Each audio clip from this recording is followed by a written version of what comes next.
tutorial for you today on the overhand catch, okay? I've been having a lot of people ask me, they say they've got small hands or they just can't, hold on to the ball well enough, and they want some more pointers, more in depth for the overhand catch. The overhand catch I covered in my Japanese freestyle moves tutorial. I'll have a link for it right up here. So if you haven't seen that, check that out. That'll give you an idea of what Japanese style freestyle moves are all about. And right now I'm just going to try to get into a little bit more detail on the overhand catch for the people that are having a tough time with it, or even if you've never seen it before, you'll learn something new today. So this is basically the overhand catch right here. Okay? It's just catching it like the name implies, overhand. Okay? If you're having problems doing it, the biggest tip I can give you is to simply work on putting your hand further over the top of the ball. Don't try to put it so much on the side of the ball here. Try to put it more under the ball, right there.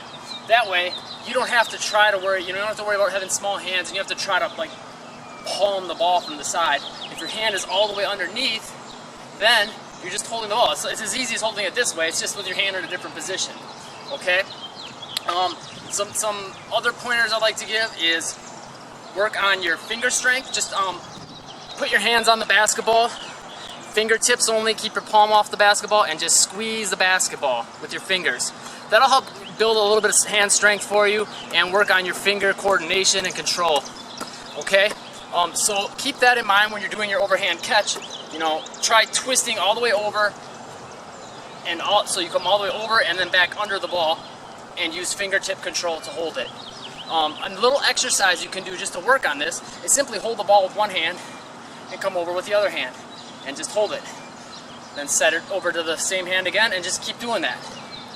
And you can start getting some repetitions in.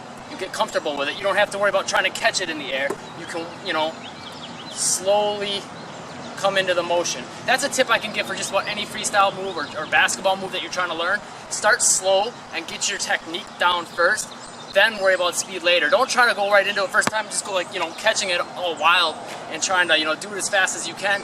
You're going to develop bad habits. You're going to develop bad form. So come into it slow first, okay? So this is the easiest way to do it slow.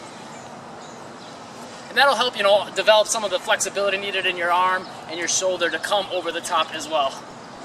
And then the only other thing I can say is once you get this down, then you can start working on, tossing it up and catching it. Or bouncing it and catching it. Stuff that's a little slower and easier. Okay, that'd be a good transition to go to a middle difficulty level. And then if you want to start getting into more advanced, then you can go one hand. Different ways or back and forth. That's something that you can achieve, once you start getting the basic, easy way of doing it down. And then some of the medium difficulty ways of getting it down, and then you can move up to stuff like that, okay?